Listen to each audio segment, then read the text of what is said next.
We can start. So hello everyone, welcome to our webinar and thanks for making the time to come to this presentation. My name is Dr. Sahla Aroussi. I'm an associate professor at the University of Leeds at the Center for Global Security Challenges. I'm a feminist researcher working on gender issues in international security. We're joined here today by Dr. Fathima Azmiya Badurdeen. She's a lecturer at the Department of Social Sciences at the Technical University of Mombasa. Fathima has worked as a researcher and trainer in the field of counter and violent extremism and forced migration in Kenya. She specializes in studies exploring recruitment, dynamics for terrorist networks, and counter and violent extremism in Kenya. We're also joined by Dr. Michaelina Jakala. She is an assistant professor at the Center for Just Peace and Social Relations at Coventry University. She is an ethnographer with a background in peace studies. We have with us as well the artist and curator, Xavier Verhoest. Xavier, he's a co-founder of Ars2B in Nairobi. Ars2B is an organization that specializes in using artistic methods for social change and working with local communities. We have with us as well Mariam Zahour. She is a project researcher. Mariam is a talented graduate of the Technical University of Mombasa, and she was extremely useful during the course of our research. She studied development studies with a major in counter and violent extremism. We also have with us Alian, who was one of the participants in our workshop, and we're lucky to have him today to talk about his experience of taking part in our research. Now, this research is funded by the British Academy Tackling UK International Challenges Award, and the webinar, just to let you know, the webinar today is actually being recorded. If you do have any objections to being recorded, do please let us know, and we will try and edit you out. So in terms of I'm just going to start now with the presentation. Yeah. Just a second. I hope everything is in order. Now screen sharing.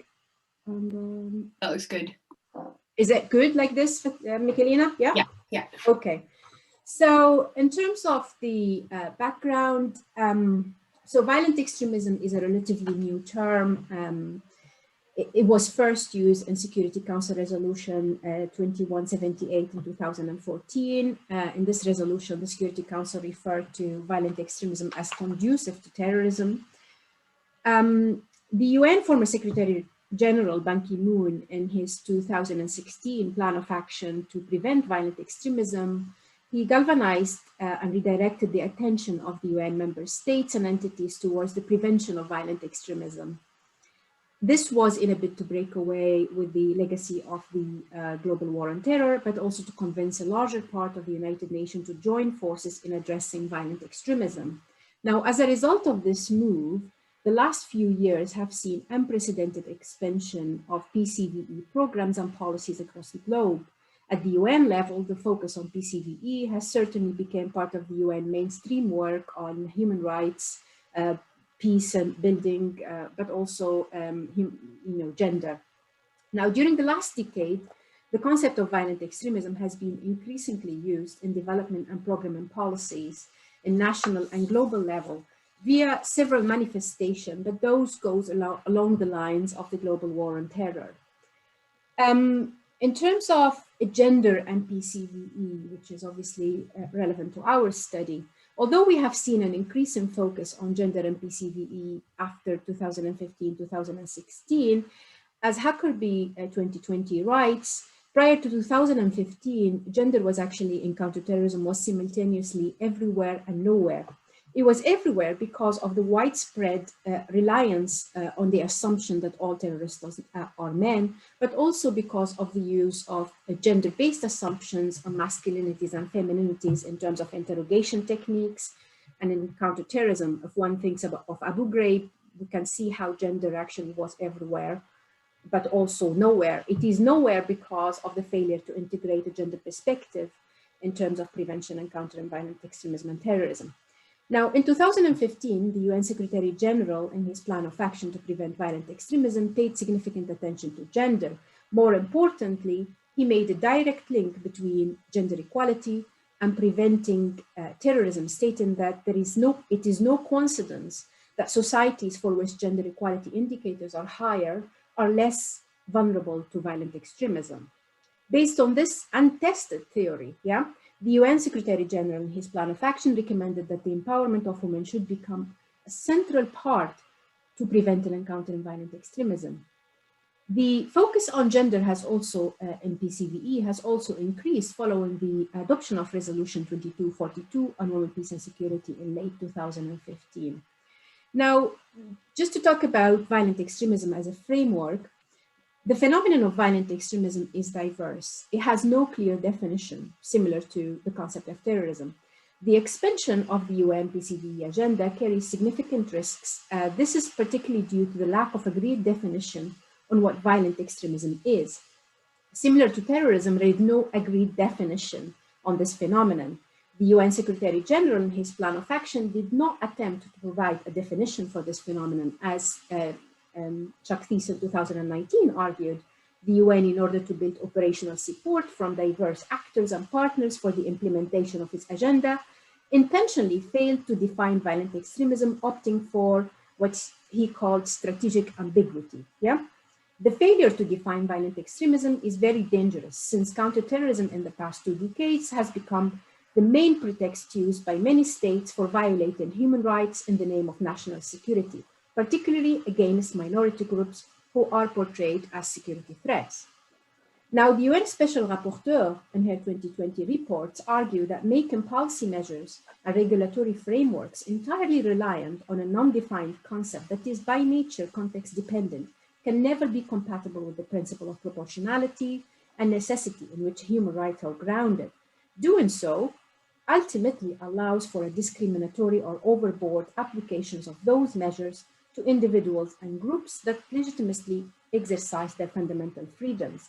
The UN Special Rapporteurs also noted with concerns that while most PCVE national strategies and plans on counterterrorism define violent extremism as not confined to a particular religion or belief system, many of the resulting PCVE national programs and policies only target specific groups and particularly violent Islamist extremism.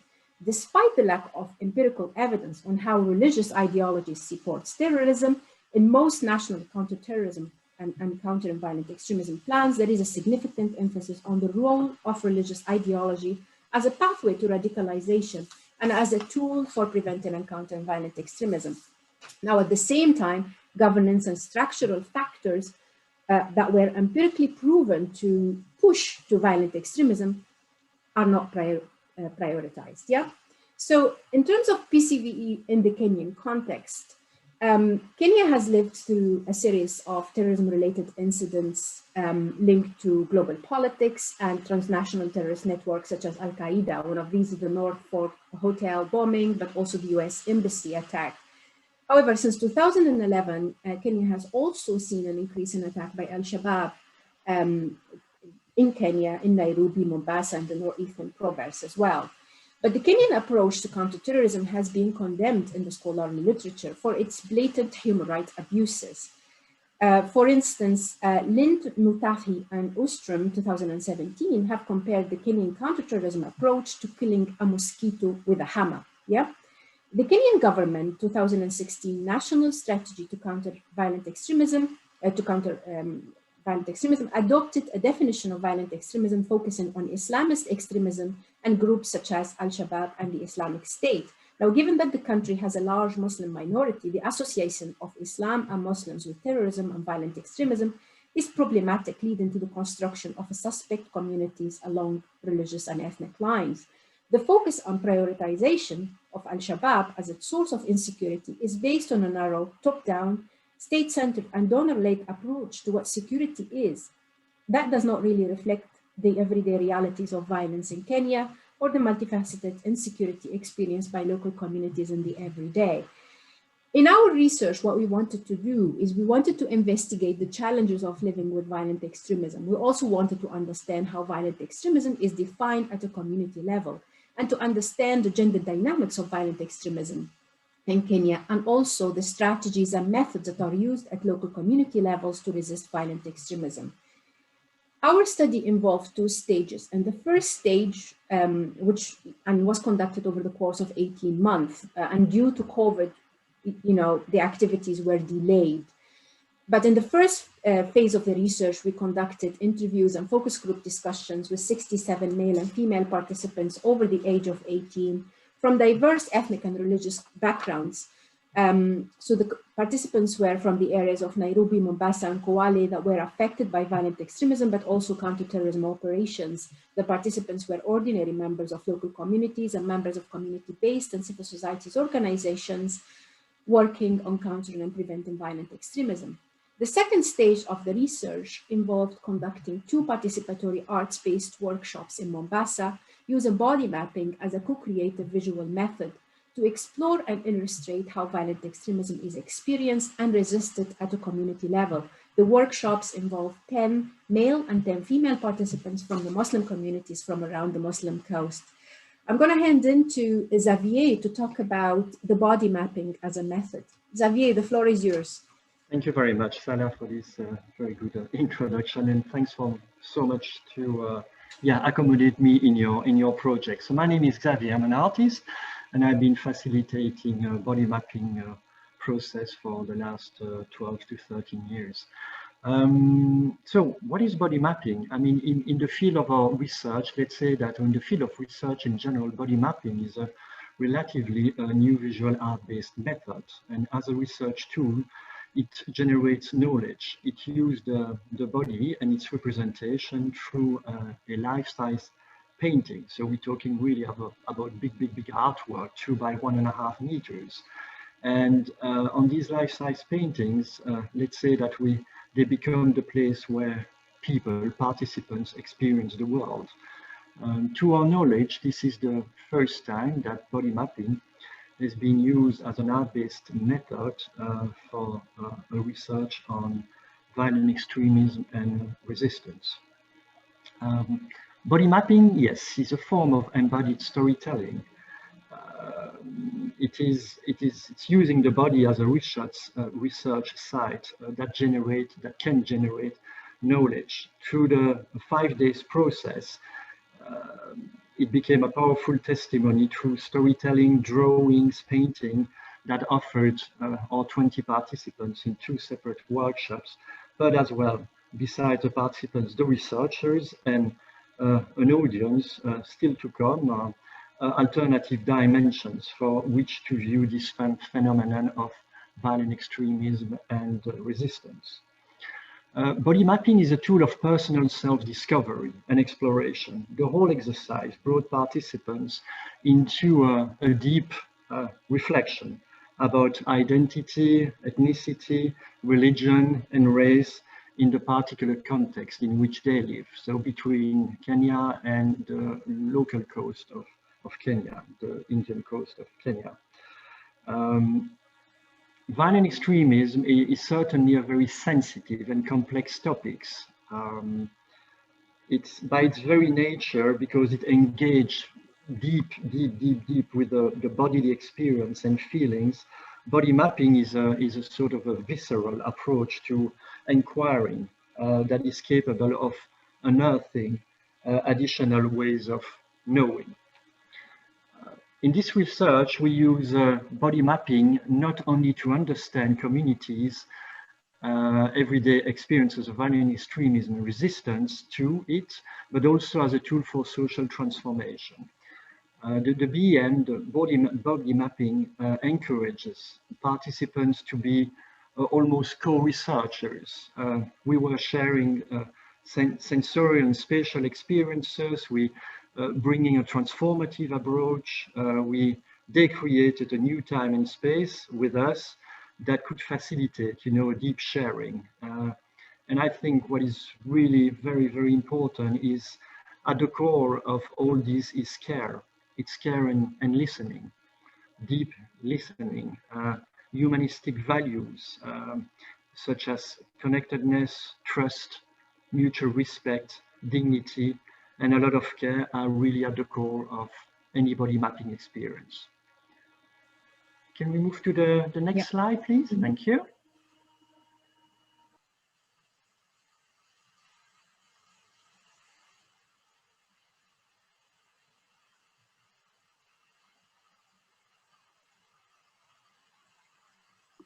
I think we lost him. Yeah, it's just.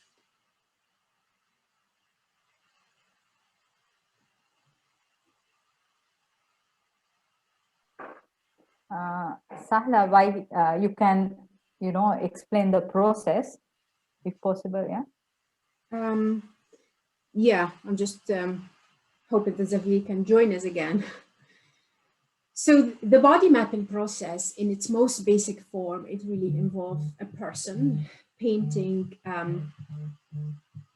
I think Xavier is phoning, just to, sorry. Hi Xavier, can you join us again? Yeah, try and join again if it's possible.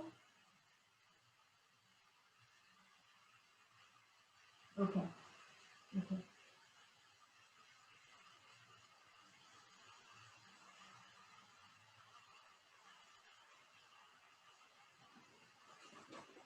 Xavier is trying to join us. He said it's just a connection problem.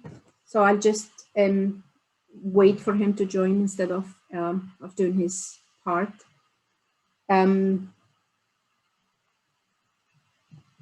Yes, Xavier? Mm-hmm. Yeah. He's there. He's here? Okay, excellent. He's just muted at the moment. Okay.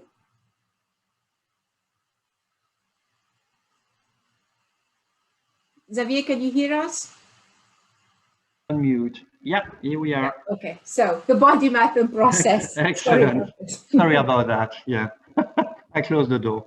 I'm reopening it. So yeah, the body mapping process, incredible process. In its most basic form, body mapping involves a person painting a life-size representation of their own body into a large surface, and within that body, people will add colors, pictures, symbols of significant, of personal significance, and words to show the path that they have taken through life.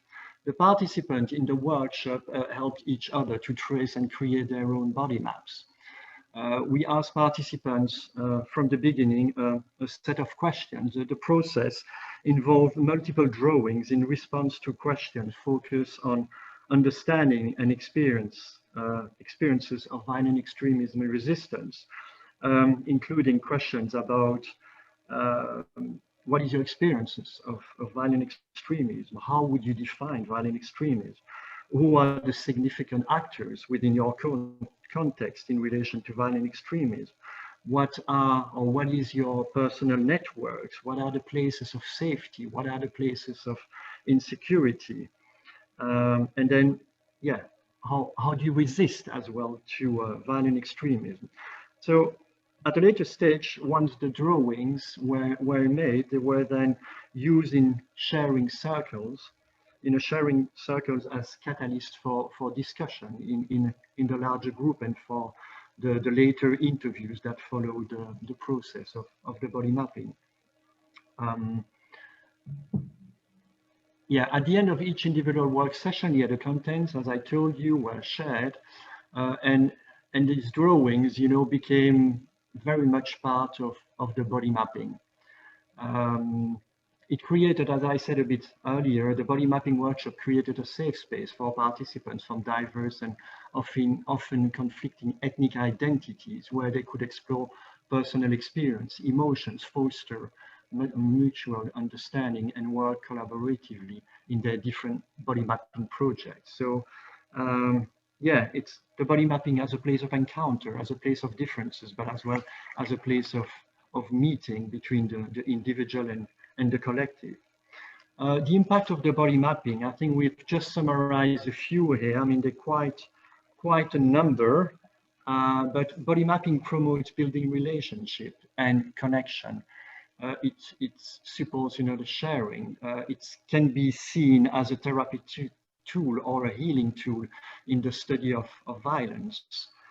body mapping is stock taking. It's very much enjoyable. There's a risk taking for people going into an artistic methodology when they are not artists. So there is a discovery of the potential of creativity, of originality.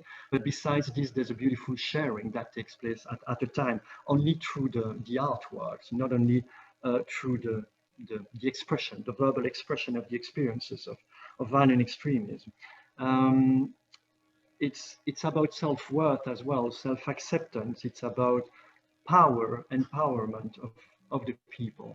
So yeah, it's really our hope that the body maps that resulted from this project will engage the community, but as well the policy makers in Kenya and beyond in recognizing and challenging violence and injustices related to violent extremism. Thank you, Xavier. I think now we move to Alian and Miriam.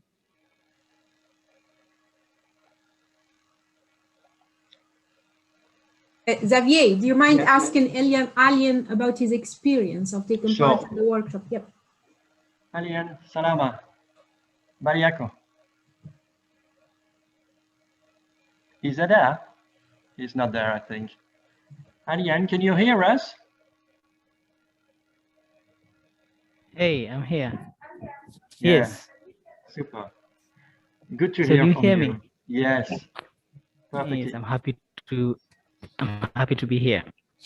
Loud and clear. Great. Yeah, just to maybe start the little conversation and your engagement into all this, can you tell us, can you summarize a bit what was your involvement and the impact of this workshop? Okay, I'm Mohamed Alian Mweni from Mombasa County, Kisauni constituency. At first, when I joined the meeting, the training, I was confused. I was like, how is body mapping related to issues concerning with violent extremism? So I had expectations that I was to learn first on the relationship between the two, body mapping and violent extremism. So through the issues of drawing myself on the board on the chart, then explaining each and every part of what I had drawn on the chart, it was a nice experience. And I remember the first day during the training, my thoughts were like, is body mapping really related to violent extremism?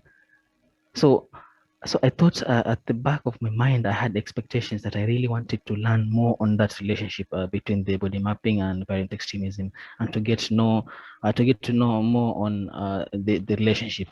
So I learned that I can express myself, my feelings through body mapping, through the painting, and come to a better understanding about knowing myself more than how I expected. The best part that I learned and I loved the most is the experience sharing, the sharing part. When we were like, people were giving out their stories on what the past had gone, the challenges people have faced.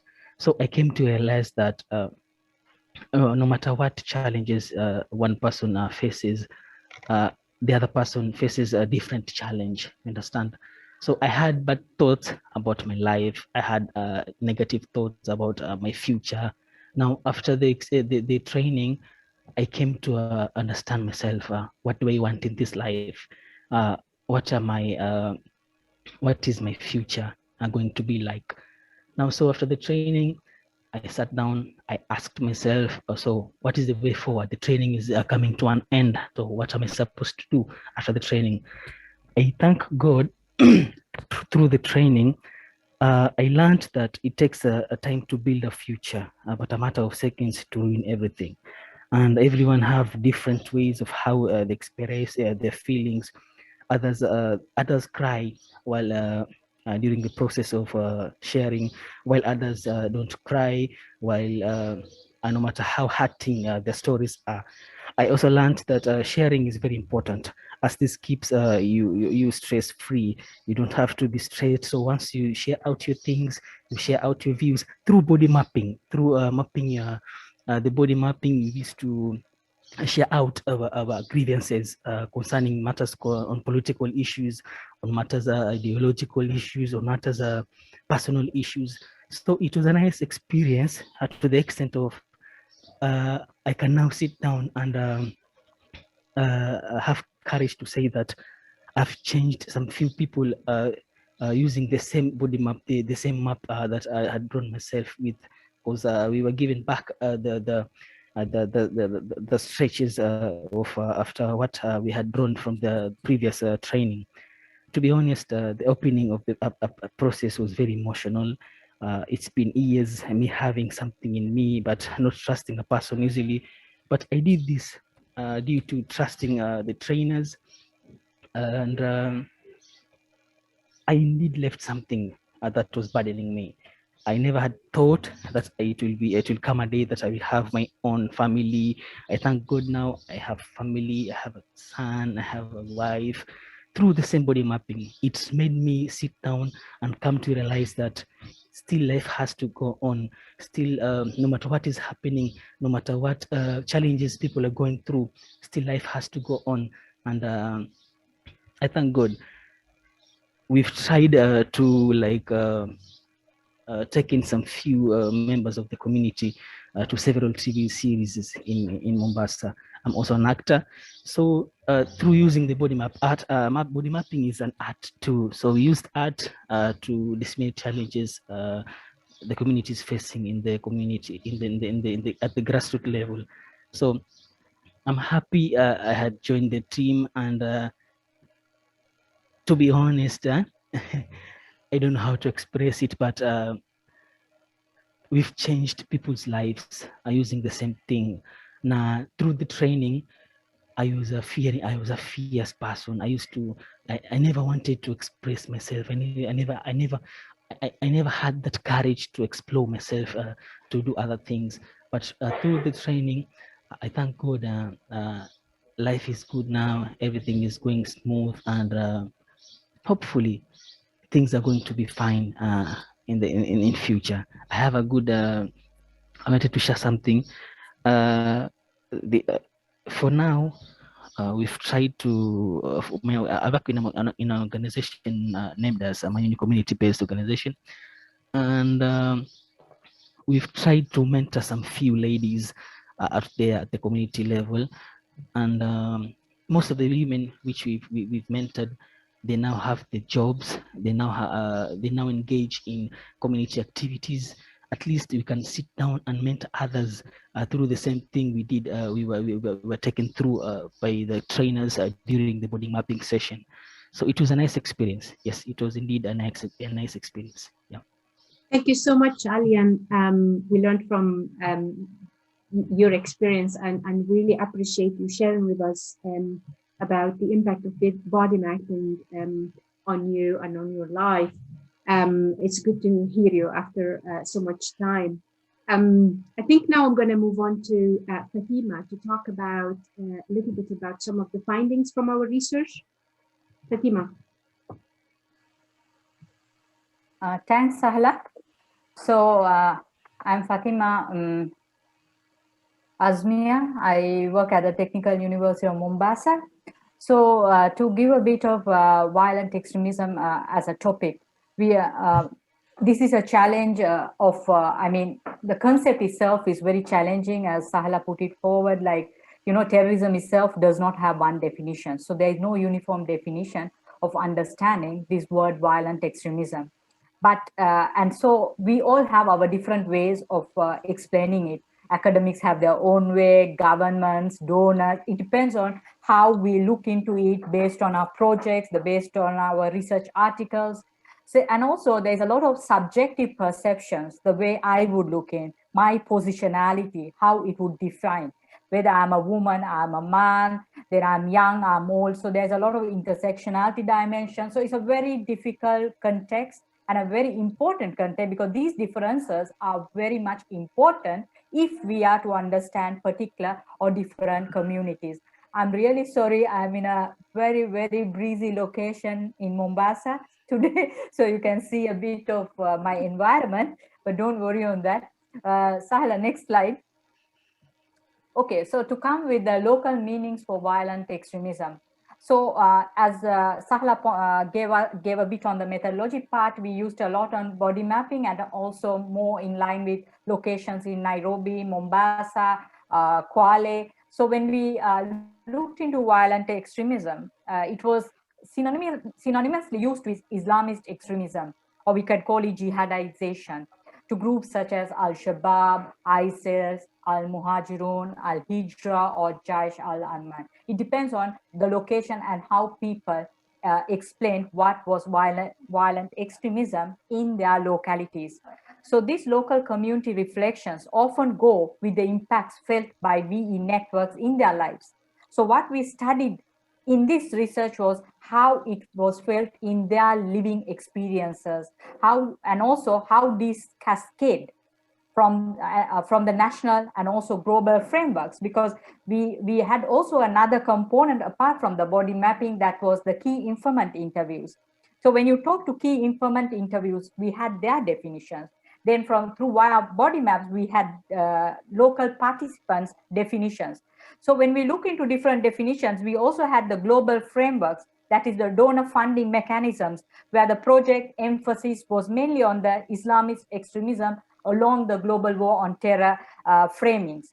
Then also nationally, when you talk about framings in line with national strategy on countering violent extremism and the local county action plans, which we have in Kenya, in every county, they also focus more on the Islamist notion on violent extremism. So when you talk of impacts felt in the lives and lived experience, the participants recognize VE as Al-Shabaab or ISIS, and also more it was with memories. What I call by memories is how they made their memories or built their memories or framed it accordingly. Like for them, the memories were mainly in line with attacks, like the Garissa University attack, the Westgate University attack, whether it was primary feelings or whether it was secondary. So when you talk about this primary and secondary, it was very much emotional. So there was a lot of emotions in how they express what violent extremism is to them. So more or less, it was like going an extra step beyond the religion, manipulated or mistorted religion, misinterpreted. So that was how many explained what is violent extremism or the ideology associated with it. And there was also the associated meaning making with partial locations. We had many. One example is the picture we have here. This is about a mother. You can see how she depicts herself in black. And then you have the Maskiti, that is the mosque, and the Maskanis. These are two places she highlights filled with sorrow and pain, because that is where her son was more recruited into Al-Shabaab. So these are places where she feels very uneasy, where she has anger on. She feels negative meaning in these places. So that was well portrayed in her in her body map.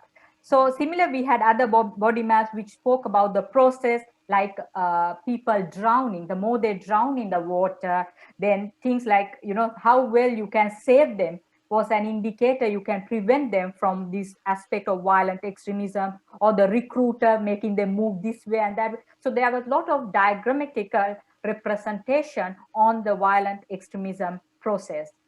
Sahla, the next slide. Thank you. Then also we had the meaning of violent extremism as gun violence, because we had some young people growing up in specific localities such as Majengo in Mombasa, or Nairobi, or Kisauni, Likoni in Mombasa, who identified gang violence as violent extremism. This was mainly because these participants lived in localities which had issues related to gang violence, and felt gangs as more as an issue related, in their lives. Because if you look into this narrative, this is about a particular boy who lives on a day-to-day, who sees violent extremism in form of gangs on a daily basis. So for him, it was like he has normalized it in his local context, because it was an everyday phenomena. And then for others, So if you read this, you will see how he associated gang violence with smoking bunk, that's drugs, then stolen phones, how people try to sell phones, all of it happened on that particular morning. So it was a daily occurrence. Then others also highlighted gangs in line with Al-Shabaab, then, because it was like where you didn't have clear lines. So more in line with drug abuse. If you look into this picture in the left-hand corner, you will see how he draws his road towards his house. So when you go in this road, in his normal day, you have to maneuver of whether you will fall on the wrong side or right side of his light. Sahla, the previous slide. See is this one? Yeah. Yeah, there's a house he has drawn, and he has drawn the roadway to the house on the corner. You will see how he tries to explain how he has to navigate himself going to the house without falling prey into these maskanis, drug users. So when he goes from school to his house, he has a lot to think about. And he also explains his causes, like, because these are idle young people who have nothing to do, they are hanging around. And he also explains the importance of localities, how young people are defined because of gang names like Majengo boys, Kisauni boys, particular name localities. So this picture shows the narratives of how localities and spaces are used to define what is violent extremism, and also how you remain safe within that. And also he shows blue color on top to show he's from the coast region, and also the aspect of hope in his life. Next slide. Thanks. Then this is a diagram of a participant who speaks about violent extremism from an ethnically motivated angle, more in line with ethnic or tribal clashes. So according to him, he feels like violent extremism is tied with ethnicity, because in Kenya, we have a lot of outbreaks of ethnic clashes during election cycles. So these tribal markers are used more in line to explain what is violent extremism to him. So he speaks about how politicians are a contributory factor in ousting people. And also he speaks about how young people are involved into these type of ethnic clashes by being in gangs or even alone, because they have no jobs, they are idle. So for some, it's the only way of being occupied, how they are misused by politicians. And then in some localities, it's a recurring current. Like, for example, in Kwale, in areas like Bongwe, it is a recurring current of these violent extremism cycles. Like, for example, if you, for them, they have memories of Kayobombo incident. Now they are also projecting it would happen, similar things could happen in 2022 during election. So that's how they, this particular participant explained what is violent extremism. So if you look at his narrative, he narrates about first-hand experience of a crime he commits. He feels sorry now. Today he's a very eminent youth influencer, but at that particular time, how he was involved, how he attacks a particular farm, how he raids from a shop. So that is how he expressed via his diagram. And if you look into the diagram around him, he talks about how young people are disappointed, getting cheated, they are hopeless. He talks about anger on the government, like a heartless government. So these are expressions which are made by a particular young person. And later he says how we are fighting, but the politicians on the higher level, they are rejoicing when we are struggling here. Next slide. Then in the other aspect, a participant explained about violent extremism of being safe from the police. So it was more in line with brutalities because of ethnicity, religion. This happens usually immediately after an incident. Most of the time, Muslims with their particular markers, clothing, hijab, kanzus, buis, they could, often be labeled as extremists. So he explains about, in this picture, you will see how he marks himself of, protecting himself. And then he's talking about the importance of peace. Then he talks about stop brutality, stop killing. And what is interesting is this boy, from his stories, you can gather, he comes from a location where he faces all type of violence, gangs, the Al-Shabaab recruitment, then other type of violence. And then, so he's like a victim in the entire process, where sometimes you get caught because of, you can't, because of your particular identity, or you call it a mistaken identity. Sometimes you get rounded up because you're in a particular maskani with friends, and because someone would have done a mistake, so the entire team could get up. So he has experiences of on and off from being from the police and back because of those encounters. Next slide. Thanks, Sahla. Then there was also a participant who explained violent extremism mainly in line with the causes or the structural causes that would have resulted in violent extremism. And that's also very important in studies in line with violent extremism, because it allows us to understand the structural or the root causes of what violent extremism is in particular localities. Because this is a participant from Likoni who highlights the importance of the ferry in their lives, because it's the bridge, it's their production, it's their economic, it's their life merely. So he talks about how this ferry is important, how it is discriminatory. So for him, even though he comes with a background which has relatives involved, and he has that impacts of an uncle involved in extremist work and the implications of it. But for him, more or less, violent extremism is with structural causes, how young people are treated, how these root causes are not addressed. If you see the boat in his picture, it talks about the ferry, the importance of it for people in Likoni. So not having a particular bridge or not having this particular movement alone can destabilize their lives. So his entire discussion centered on the structural issues of structural violence in the system, which he says is violent extremism to him. The next slide. Thanks, Sahla. So the next one is violent extremism linked to movements.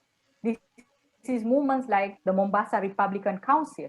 So it is merely a secession movement in the coast region, which talks about the coast needs to secede from the bigger Kenya.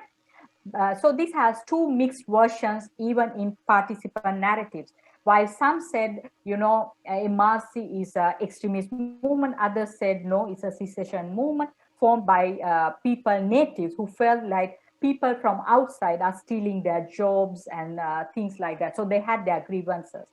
So there was a lot of meaning making in this. So what is important is to understand how VE is linked to MRC, because both of these Al-Shabaab recruitment, MRC recruitment, or even gang recruitment thrived in particular localities that had particular similar structural issues, like no jobs, young people idling, with no hope, lack of education, with no goal. So almost all these violent extremist movements were in a particular locality. So you will see sometimes MRC members linked with Al-Shabaab, some not linked with Al-Shabaab, some joining Kwali, Wajiko Bibi or Wakali Kwanzaa groups. So there was a lot of linkages which participants expressed using particular body maps.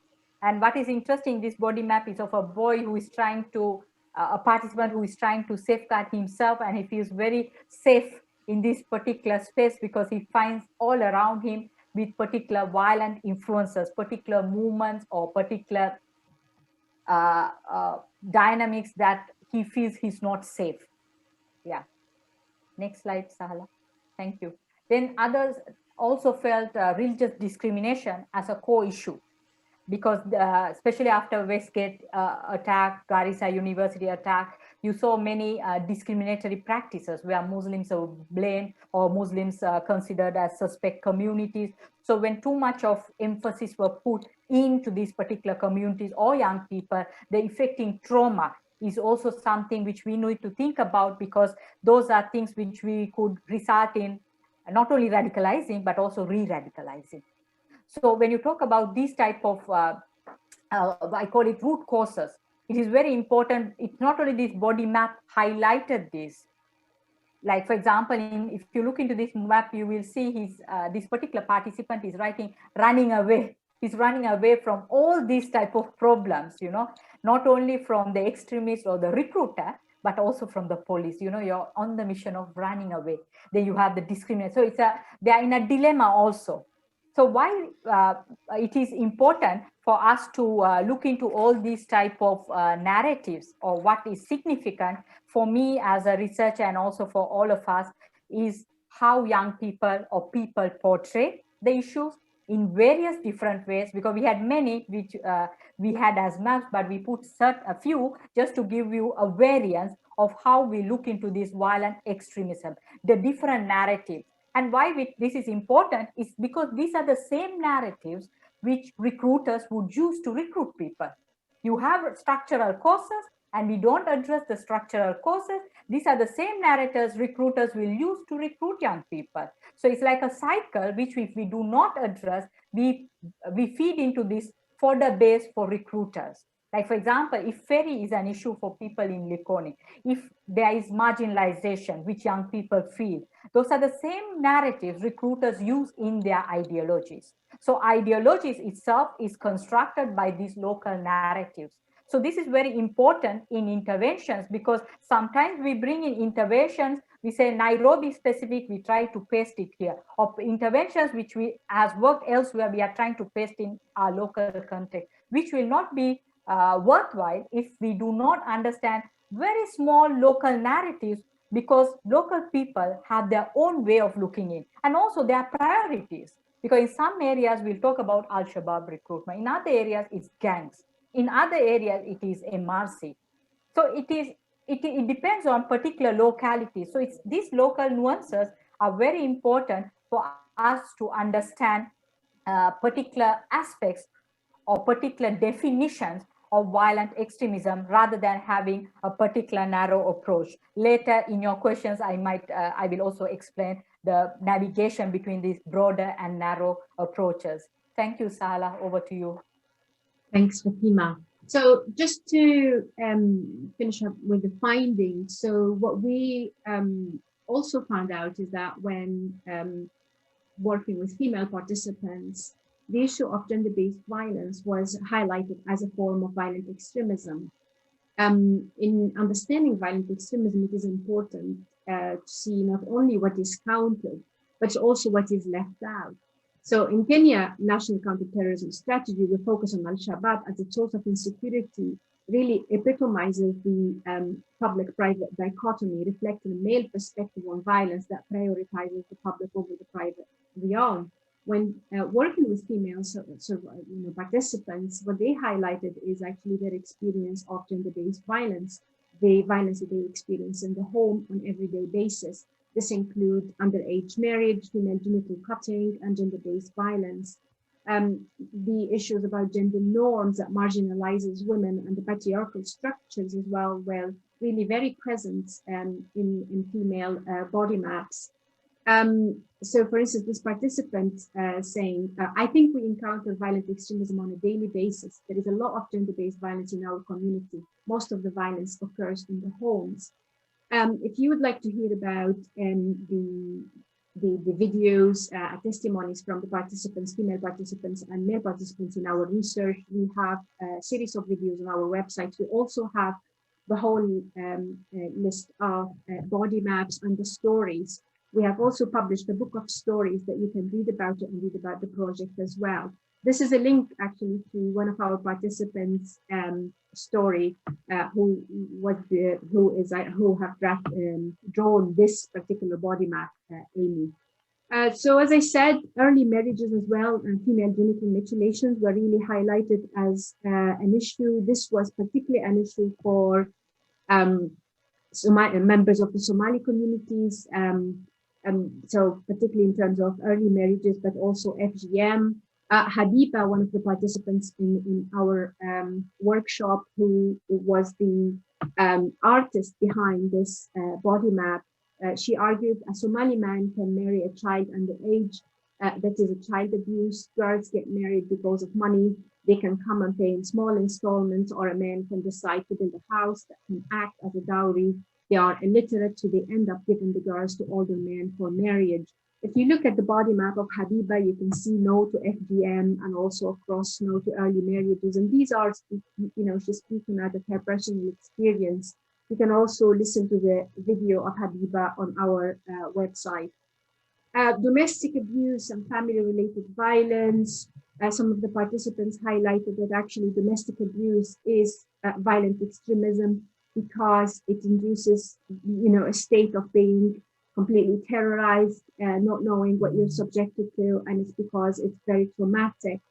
The structures of the family and polygamy as well, and the fact that, in a polygamous marriage, sometimes it's quite hard to kind of provide for everyone when finance are tight, and this has implications on children and children educations, etc. So because of these, our female participants have highlighted gender-based violence really as violent extremism. Now, we do have to try and put these findings in a context. We are not saying that gender-based violence is violent extremism. We're just saying that for the female participants, they wanted to highlight this because it is the violence that mattered to them. It is the violence that they experience in the everyday, but at the same time, it is marginalized in terms of intervention. In the literature, there has been a lot of research on the linkages between misogyny and violence against women and violent extremism. But this link between the two is really problematic because it does have severe consequences on securitizing services for victims. It can also make women more reluctant to reporting crimes, to avoid disentanglement with the anti-terror police and state security apparatus. Because if we're saying that gender-based violence or domestic abuse is a form of violent extremism, then women will be reluctant to report their husbands. So we have to be careful about this.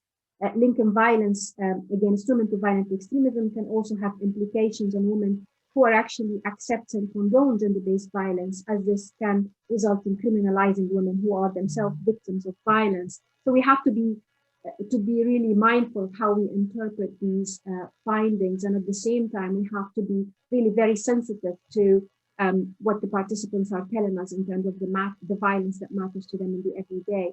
I'm going to hand in to Michaelina. I can't see her. I'm hoping that she can. I'm still here. Okay. Sorry, I'm having some connection issues, so I had to turn my camera off. So I'm going to be the disembodied voice from now on. So my name is Michaelina Jakala, and I'm an assistant professor at Coventry University. My area of research is peace studies, and I'm an ethnographer. So I'm going to kind of wrap up our presentation and our findings. So first off, just want to start with the fact that, we believe we have quite a unique approach or approaches to our research. We've approached this research from an interdisciplinary perspective. We have a team with backgrounds from feminist thought, sociology, violent extremism, peace studies, which in itself is an interdisciplinary field, as well as art. And we believe that this has enriched our study as a whole, the research process, the findings, as well as for researchers as ourselves and for our participants. And of course, our unique contribution to the field of study of VE. In addition, so the second point is at our interdisciplinary approach in this study, we focus on the everyday, intersectional, and gendered experiences and understandings of violent extremism at a localized level. So this has meant we've turned our lens to focus on the micro level, and we have been able to work with really great groups of people, many who are here today. So thank you for being here, dynamic, engaged, and welcoming people to gain a better and more nuanced understanding of the topic of violent extremism through their eyes. Thirdly, we used an arts-based approach, which Xavier and Alian both spoke about. This process, we have viewed it as more of a collaborative approach, as we're on this journey together, and it's moving away from this realm of verbal, the reliance on the verbal, and it allowed many of our participants to express their understandings, their feelings, their experiences in different forms, using drawing, painting, different textures, different colors to express, how they were feeling in ways that you might not always be able to articulate in verbally. And finally, at this moment, we're examining our findings through a peace studies lens, which we're working on. And this is quite a limited approach to look at violent extremism, preventing violent extremism, or countering violent extremism through a peace studies lens. And by looking through a peace studies lens, we're exploring the different forms of conflict and violences with built-in structures, with the ultimate goal of peace from a peace studies perspective, however that may be defined perhaps through the idea of social justice. Next slide, please. So just to speak a little bit more about this peace studies perspective, which of course we are at the very kind of initial stages of our analysis. So what I've done here is placed the different types of violences that Fathima and Sahla have talked about into this triangle. And this is a triangle developed by Johan Galtung, who is considered to be the father of peace studies. There's a caveat here, this is a very Western, male, white dominated approach, but we're using this just as kind of the beginning analysis of the different types of violences, or the peace, as well as the peace studies approach. So through this, we have the idea at the very top of the triangle is this idea of direct violence. So this is the visible or direct forms of violence which manifest themselves in physical or direct forms of violent actions by individuals or groups of individuals. And on the lower left-hand corner, you have this idea of structural violence and slow violence. So structural violence is this unseen violence which is embedded within social structures and systems. And slow violence is a more recent term which was coined by Rob Nixon in 2011 in a study he did around environmentalism. And he describes slow violence as something that occurs gradually and out of sight. It's a violence of delayed destruction that is dispersed across time and space. It's an attritional violence that is typically not viewed as violence at all. So if we think about this type of violence, it manifests itself in the past and in a sense is a hangover of previous violent structures of inequality. And then they permeate into present day structures. And Nixon has identified this as environmentalism, neo-colonialism, neoliberalism, and racism. Now, Tom Davies argues that structural violence and slow violence at some point become interwoven, and the structural inequalities embed themselves into this structural violence and then slowly morph into slow violence. And we need to keep in mind that all these different types of violences are always bubbling away under the surface, and they're often very context specific. And then finally, on the right-hand side, you have this idea of cultural and symbolic violence. So cultural violence is, again, an unseen violence, which focuses on culture and the symbolic, such as religion, and is often used to legitimize both structural and direct violence. Symbolic violence as well is connected to cultural violence through religion, ideology, language, as well as knowledge production. And this is often used to legitimize, to justify, and also to delegitimize other aspects or forms of violence, and through unequal power relations, which become normalized. So if we can think about this as powerlessness and unequal relationships.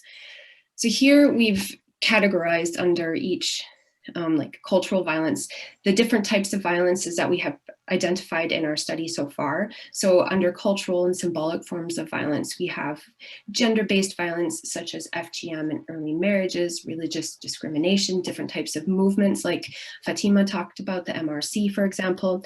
And then you have structural violence and slow violence, the different types of marginalizations experience, the different types of discriminations as well experience, both religious, gender, for example, poverty, access to education, racism. And then you have the direct forms of violence which have been identified, such as police brutality, gang violence, gender-based violence such as FGM. They all, it's very difficult to categorize some of them because it can be quite fluid. But one thing to keep in mind is that violence is embedded in systems and structures. And without addressing these, it means that it's legitimized consciously or unconsciously by the state. And this is not specific to Kenya. This can be applied to all different contexts in different states. Many times, if these violences are not addressed, it may lead to conflict or some form of conflict. Conflict may become violence when there is no space for dialogue, for disagreements and expressing grievances or contesting views, and there's instability, injustice, and fear in a society. So the opposite of violence is peace. And, you know, peace is one of those difficult concepts to define, I suppose, quite similar to violent extremism. It can mean different things to different people. It could, you know, you could focus on your inner peace within yourself, and it goes all the way up to peace between different nations and states.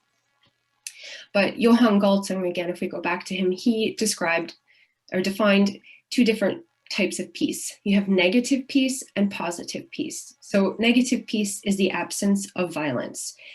It's a pessimistic peace, it's curative, it's like putting a plaster or a Band-Aid on a wound, and it's peace, but not always by peaceful means. And then the opposite of that, you know, which I suppose could be seen as a form of utopia, is this idea of positive peace, where you have structural integration, you know, justice, equality. It's an optimistic peace, it's preventative, and it's peace by peaceful means. So what does that actually look like in a society? It's quite difficult to define, but I've included this graph here. It's from the Global Peace Index, and each year they map out states and on an index of from peaceful to least peaceful. And this idea here, we have this like well-functioning government, free flow of information, good neighborly relations. That's how the Global Peace Index defines peace. So it's a more concrete way of looking at peace. Could you do the next slide, please? Thank you. So kind of wrapping up all of our findings, and here we have like this idea that in the moment we're in a fluid state in the communities that we worked with in regards to thinking about violence and violent extremism. So that means it's oscillating back and forth between mainly structural forms of violence and direct forms of violence. But the direct form of violence, the direct forms of violences which are taking place, they're not a constant. So we could say that, you know, in the communities we worked with in Kenya, you know, it is a state of negative peace, or as Kenneth Boulding would describe it, a stable peace. And by that, he means the probability of war is small, but forms of conflict can still exist. Secondly, another finding is this understanding of how forms of violence feed into other forms and structures of violence and contribute to a hierarchy of violence. And this, we found, isn't necessarily representative of the everyday experiences of our participants. And we need to take as well the idea of power into context of, you know, when we're looking at the hierarchy of violence, who are the ones deciding this hierarchy and defining it? So something else to think about. Thirdly, it's the everyday and localized experiences of violence and the supporting structures which are at the forefront and the priority for those we worked with, rather than this more distant idea of a hierarchy of violence, which is understood to be given preference. And lastly, we conclude that the local experiences and understandings of violence should play a more central role when tackling violent extremism, along with the creation of spaces for dialogue, for disagreement, for raising grievances and debate, which directly address the violence and structures, the power and conflict at play within the local context. Next slide, please. Okay, so here we have, and this is our last slide, you know, the how to move forward, you know, potential ways for researchers to explore, you know, ideas for policymakers, for stakeholders.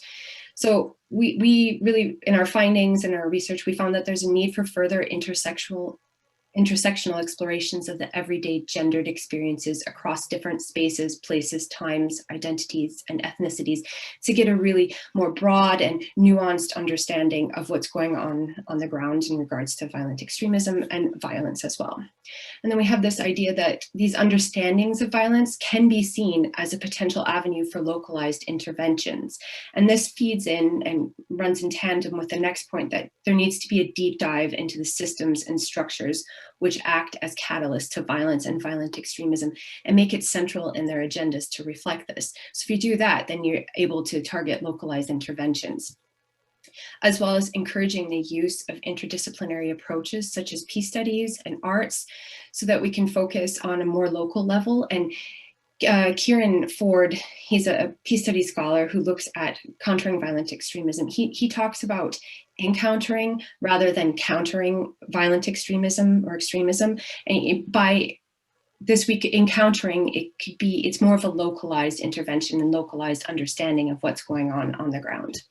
And lastly, an arts-based methods approach in exploring violent extremism, it unpacks the nuances and the richness of what's going on in people's lives and people's understandings. So there's more of an emphasis on human connections and democratization in the research process. So thank you, Sahla. Thank you, Michaelina. I think I'm now going to ask Fathima to just really talk a little bit about the implications from our research in terms of research and policies on violent extremism. So working with local communities, working with participants in the workshops, we kind of heard different understanding of what violent extremism is. So what are the implications from our research for policies and research on violent extremism? What are actually the implications of defining violent extremism too broadly or too narrowly? I'm not sure if Fathima is still with us. I can't see her. Yeah, I'm there, Sahla. Okay, go on, Fathima. Yeah. Okay, what we could take or learn from the research is having these diverse perspectives, because violent extremism, as we rightfully, started with, we do not have one definition. And then having it broad also brings the implication of how do we intervene. So there's so many aspects. There is gangs, there is MRC, some would say Al-Shabaab, ISIS, because every violent extremist aspect has its differences when it comes to manifestations. But when it comes to root causes, that's where we are all similar. Because if you look into the localities which we touched upon, that is areas like Kisauni, Majengo, Likoni, or in Kwale, Bongwe, those are particular localities that has all these type of violent extremist waves. Interesting is the root causes are all same. What is interesting is for us to focus on these root causes, because then we address all these different types of waves.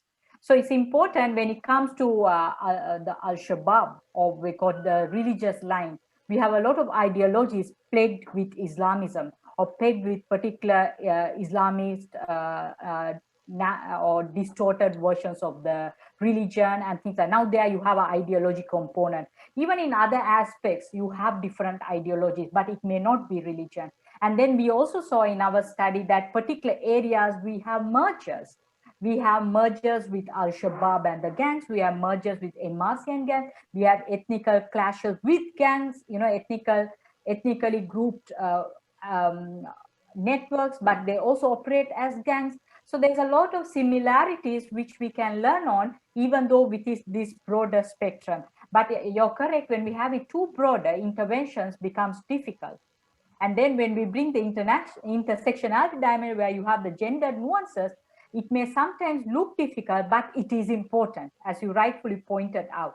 What is happening at the home front is always manifested outside. If the wife cannot, her reporting may be because of her structural issues, where she is in a power hierarchy, she may not be even able to influence the husband or the son, because this is a patriarchal system. Yeah. So there's a lot of interconnectedness, but how we bring these together becomes a bit of a problematic when it comes to, policy papers, which you need to be very sharp. In policy papers, you need sharp, you need always this results in this. So this is the, recommendations. But I think when you talk about violent extremism, it is a fluid thing. It is changing, because at the moment, if you go to the ground, it's all about election violence.